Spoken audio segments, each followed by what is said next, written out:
Red Deer is done being the city you just drive through. In 2026, the middle child of the QE2 corridor, it's basically undergoing a structural reset that a lot of people haven't even noticed yet. Well, the narrative for years was that Red Deer was kind of underrated, and in my opinion, it's been underestimated. The data in 2026, it kind of tells a little bit of a different story. So we are seeing this region turn into basically a self-contained economic engine. So we've got the arrival of multi-billion-dollar AI data centers in the region, as well as industrial anchors like the massive $241 million P&H Flour Mill, which is opening its doors this fall in 2026. So in this video, I'm digging into the early signals and all the major moves that will define the region this year, from the long-awaited completion of the regional airport's Phase 3 expansion by spring of 2026 to the launch of the first builder lots in the community of Bower Woods. We're also going to break down some lifestyle upgrades, some new recreational facilities that have opened up just recently, and as well, we're going to touch on the World Juniors coming to Red Deer in 2026. Let's get into it. Legends ain't born, they built from the grind. From benches to banners, we sharpen the mind. We sharpen the sword and promise and swore that we going hard and leaving it all on the floor. Hey. Okay, let's talk AI for a second. Now, I don't know how I feel about AI. I think it's going to have a negative effect on the world. There's a lot of good things that have come of it, but I mean, already when you're scrolling reels on Instagram or you're looking on the internet, you can't even tell what's real and what's AI at this point. But whether we like it or not, AI is coming, and Central Alberta is suddenly right in the middle of this conversation. So currently there is a new AI data center being constructed right now just north of Red Deer in the Blind Man Industrial Park on a 120-acre site. So right in between Red Deer and Black Falls. Now, this project was approved in late 2025, and it's expected to be completed already in 2026. Now, the purpose of this facility, pretty straightforward stuff. I mean, it's all about intensive AI computing and data processing. Now, here's where this one gets a little bit interesting. So this facility uses a waterless design, which is a big deal given how resource-heavy data centers usually are. So a lot of the concerns from citizens or communities that are around these data centers is how's it going to affect the water and how is it going to affect the power grid. Now, the good news is that this one is also designed to avoid straining the power grid because it will be powered by an on-site heat and power plant. Now, there are roughly 22 homes within 1.5 kilometers of this new data center that's coming up. So naturally, residents, they have great concerns about noise levels. Apparently, they've done a noise level assessment, and the conclusion was that the projected sound levels from this new AI data center are typically going to be below what you'd find in a standard suburban neighborhood. We'll see whether or not all this stuff remains true, how it's going to affect the water, how it's going to affect the power grid, what kind of noise level this stuff is going to give off. Hopefully everything they say is true, but this is going to create only about 5 to 7 permanent long-term positions. Now, I get what you're all probably thinking. Why the hell would this have any effect on the economy if it's only going to create 5 to 7 long-term positions? What's the point? But during construction, obviously it will create numerous trades and construction jobs. And what's more important is that this is expected to generate billions of dollars in future investments when it comes to future phases. So there's lots of room for this AI data center to grow. And this isn't just a Red Deer thing. This project kind of ties directly into Alberta's broader AI ambition, which aims to attract up to $100 billion. Yes, I said that, $100 billion in AI-related investments across the province. Now, the funny thing about Alberta is that our climate is actually good for something. So these data centers like Alberta, one, because of the cheap and abundant energy, and our cold climate. So these data plants, I guess they run pretty hot. Our cold climate just acts as a natural cooler. Is that even a word? And of course, we have Alberta's business-friendly, low-tax environment. So this is why a lot of these AI data centers are looking to Alberta. And that leads directly into something bigger happening just south of Red Deer. So there is another proposed AI data center planned about 45 minutes south of Red Deer in a smaller town or smaller community called Olds. It's got about 7,000 to 8,000 people. And this one is going to be massive. This is a $10 billion data center project. And once completed, this will be 10 times larger than any other data center in the country. So this one is good. It's expected to create thousands of jobs to construct this thing and over 1,000 permanent full-time positions. Now, why was Olds selected, you're probably asking? We already talked about how Alberta's environment and our climate and everything else is good for these data centers. Olds was selected for a number of reasons. Number one, it's always had very robust, kind of hate that word, fiber connectivity. So Olds has always been known as having these crazy fast internet speeds. Number two, its location. So it's located right in the Edmonton, Red Deer, Calgary corridor. So you have access to 3 of the largest cities, all within, a couple hours, 2.5 hours of each other. And that means you have access to international airports on either side of you. So all of this played a role, and you're probably asking, why do I bring this up for Red Deer? I believe this is going to have a significant impact on the Red Deer labor market, because we're going to be the largest center that is closest to Olds.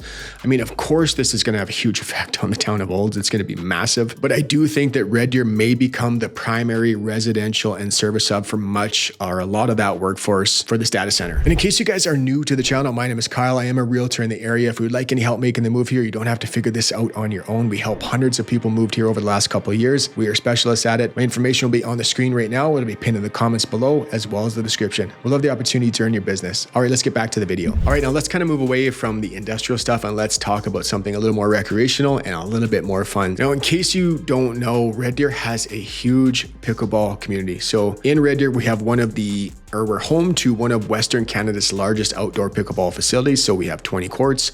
You can buy a membership there for the summer. I think it's $60 or so. You can play there all summer long. They've had pickleball nationals here. And get this, pickleball, I had no idea. This is the fastest growing sport in North America. I had no clue. That's pretty cool. And this story in Red Deer just got better because it's called the Pickleplex Social Club. It just opened up on Gasoline Alley not too long ago. And this is the first Pickleplex location in Alberta. That's a bit of a tongue twister, even though the brand already has lots of locations and facilities throughout Ontario. So this facility, it's really cool. It's got 9 indoor courts, I believe. Don't fact check me on that one. It goes all year round, of course, so it's going to be a lot easier to handle that winter grind. And what I really like about this facility is this got 30-foot roofs, so you can still hit that nice, lazy lob shot. Now, when I used to work on the fire department, there's basically a pickleball court taped on every single apparatus bay, and I was known for my lob shot. So that 30-foot roof, that's a big deal. And this is designed as a social club, not just a gym. So there's alleyways between the courts. They got lots of comfortable seating. There's drink rails at every courts for spectators or those waiting to sub in. And hopefully, in your big gulps, it's just water and Gatorade. Hey guys. Oh, big gulps, huh? All right. Well, see you later.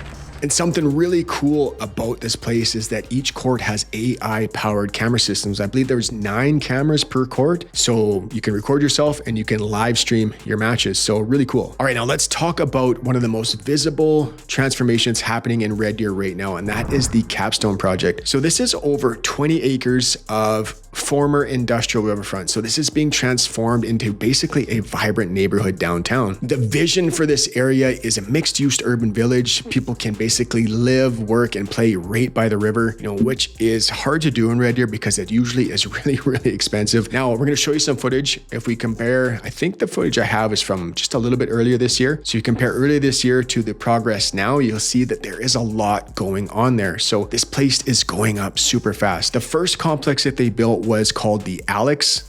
And I can't remember what street it was on, but it was only for rentals. So most of that place is full already. Now, since then, they've added 2 more complexes. And I don't know if calling them complexes is the right way to say it or not, but now they've also added the Cityscape, which is modern stacked rental townhomes set to be move-in ready for 2026, so this year.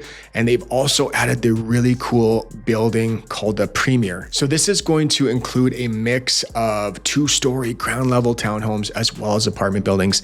And what's really cool, so to think about some of the amenities in here, you're going to have rooftop patio, which is basically unheard of in Red Deer. It's going to have a fitness center as well as a communal lounge. This single phase alone is going to double the population of the Capstone. Now, I really feel like the Capstone is going to fill a void in Red Deer that Red Deer has been lacking for a long time. A lot of the times when people ask me, the young professionals moving to the area, what is a good neighborhood to move to? I really don't have a great standout recommendation for them. But I think once the Capstone is built, it's going to be modern. Again, townhomes, apartment complexes. It's going to be affordable. It's going to be super trendy and very walkable. I think this is going to be a fantastic location for young professionals. Okay, now let's move to South Red Deer, the central core of the South End, and let's talk about the development of Bower Woods. So this spans 156 acres in the heart of South Red Deer. Now, this basically fills in one of the last underdeveloped pockets in the city. Now, yes, this used to be farmland with cows, and I always found it crazy. So you have neighborhoods on the north, the south, basically neighborhoods surrounding. It's right in the heart of the south end of Red Deer. And you'll be driving by and you just see this quarter section full of livestock. Now this area, it's going to be great in my opinion. So it's right along the Piper Creek, which is a beautiful nature area within the city. You have the Waskesiu Trail system right there, which will take you all the way down to the river. And the developer is still going to maintain, they say about 38%. That's a pretty exact number, but it's still going to be preserved for parks and natural green spaces. And I feel like the integration with the trail system is going to be a huge selling factor for this area. There is not many spots in Red Deer where you can buy brand new homes like this neighborhood is going to be that back onto some of the greatest nature within the city. Usually you're going to have to move into an older neighborhood. So really cool selling feature for this point. Now, this is going to be a mix of townhomes as well as estate homes, multi-million-dollar homes backing onto the Piper Creek system. Now, reading online, the first builder lots are set to be sold, I believe, this year. And we'll show you some drone footage just so you can see the comparisons of what it looked like earlier this year to what it looks like right now. And in 2027 is when they're first starting to build the first round of homes. All right, let's check in on the airport expansion because this one matters a lot more than people think. So the airport is currently in phase 3. This is the last phase and it's set to be completed in the spring of 2026. So phase 1, they basically widened the runways, allowed for larger aircrafts. Phase 2, they upgraded the terminal. So now they can accommodate up to 180 passengers. Phase 3, this is basically improving the access to the airport. So this includes the new airport drive, as well as creating access or direct access from the highway. And this phase is great because it's also going to unlock nearly 200 acres of airside land for business development. Now, unlike Edmonton or Calgary, this airport carries zero debt, making it much cheaper for businesses to operate here. And they are also doing something really cool with Red Deer Polytechnic. So this is the college in the city. They are partnering with RDP to create an aircraft maintenance engineer program to kind of help fill the labor shortages in this industry. So right now, the only other program like this is in SAIT down in Calgary. So this is really cool. Now, this hasn't gone off without some speed bumps for sure. So their original application for custom support has been denied. So that's kind of a pain in the butt. And they're still looking for a major airline to partner with. So far, airlines like WestJet, Air Canada, and Porter Airlines, they've all stated that they have no current plans to set up shop in Red Deer. So if there's any big airlines watching this YouTube channel, which I doubt there is, give me a call and I'll hook you up with the Red Deer Airport. Can I just make an appointment, please? This is an investment, man. All right, let's move into another massive project. Let's talk about the $241 million P&H Flour Mill that is almost complete here in Red Deer County. It's over by Springbrook. So what people don't realize is that this is one of the largest or the largest investment in Red Deer County history. So this is a big one. So construction is already well underway. They are set to open their doors in the fall of 2026. So super exciting. And this mill is going to source 230,000 metric tons of local wheat every single year. And once operational, it will mill 750 metric tons of wheat per day. So this is going to be huge for Central Alberta. It's going to make it into an agricultural hub. And this flour mill is going to supply everything from commercial bakers to retailers, as well as major pizza chains across Canada and the Pacific Northwest. So big news. Okay, let's talk about the last major infrastructure project happening in Red Deer. And of course, this one is huge. I kind of saved it till last because most people know about this one, but we're going to update you and we're going to update you every single year as to what's happening on this one. But let's dive into the $1.8 billion hospital expansion taking place in Red Deer. A lot of people don't know that this is the largest hospital expansion in Alberta history. Now, healthcare in Red Deer is already one of the largest industries. We might be the biggest. I know we're probably still behind oil and gas, but this is only going to make that industry that much bigger. So as of January 2026, they've added 2 more levels to the parkade on the south end. So 2 more levels, which added 500 more parking stalls. So obviously this is going to be a big one. Parking at the Red Deer Hospital is already a huge pain in the ass. So this is a huge win. Hey, what are you doing? I think I'm parking my car. You can't do that. You can't just sneak in from the back like that. I'm not sneaking. I didn't even know you were parking. You were just sitting there 3 spaces up. And the new patient tower is already under construction as well. So this is going to add 200 more inpatient beds. And I believe this is also where the 2 brand new cardiac catheterization labs are going to be included. So we don't really need to talk about the economic impact this is going to have on the city. This one is pretty obvious. It's going to create thousands and thousands of jobs to get this completed. And once completed, in my opinion, this is just going to take the healthcare industry in Red Deer. It's just going to send it over the top. Again, it's already a massive industry and it's just going to be that much bigger. All right, let's talk about one that I'm super excited for. If you're a hockey fan, you are going to love this one, but international hockey is coming back to Red Deer in 2026. We are hosting, along with Edmonton, the World Juniors. So this is going to be awesome. I don't know if we're going to get to see Canada play in Red Deer. We are hosting Pool B. All the major stuff is going to be at Rogers Stadium up in Edmonton, but the Centrium down here in Red Deer, where the Rebels play, which is a WHL hockey team, this is where we're going to be hosting all the games that happen in Red Deer. So I believe in Pool B, we have USA, Sweden, and Finland. I mean, obviously that could change, I think, but I think that's what it's set at right now. We're supposed to host 14 different games, and they say that this is going to attract $90 million to the province of Alberta. Now, Red Deer is only going to see a small portion of that. I think they said that when the tournament is on, Red Deer will see about an extra 4,000 visitors to the city and maybe an extra $3 to $4 million into the economy. So not a huge, massive gain like a lot of the stuff we've been talking about, but this is super, super fun. I love that we're hosting something like this. This is such a hockey-oriented area from Calgary to Red Deer to Edmonton. Obviously, you got the Oilers and the Flames on either side of us. And speaking of which, who's excited for the Olympics to start here on Thursday? I think it's Canada's first game, and all of you in Canada are going to have to cheer for McDavid, whether you like the Oilers or not. Okay, let's touch on a little bit of a lesser known project. Not a huge project happening in Red Deer, but nonetheless, I feel like this one is definitely important. So Red Deer sits right along Highway 2. They call it the QE2 here in Alberta, right in the middle of the Edmonton-Calgary corridor. So very, very busy corridor. They say that roughly 35,000 people or trucks pass by Red Deer every single day. So they are expanding the highways. I believe between 32nd Street and 67th Street, they're widening the highway from 4 lanes to 8 lanes. So again, there's a curve there that kind of comes right by Red Deer. It can be a little bit of a bottleneck. And I know if there's an accident in this area, traffic gets backed up for a long time. I know this firsthand from working on the fire department. They're also going to be replacing 2 of the bridges that cross over the Red Deer River. So these bridges are back from 1960s and they're well due or well overdue for a little bit of a facelift. Now, some citizens are concerned about the impact this is going to have on the environment.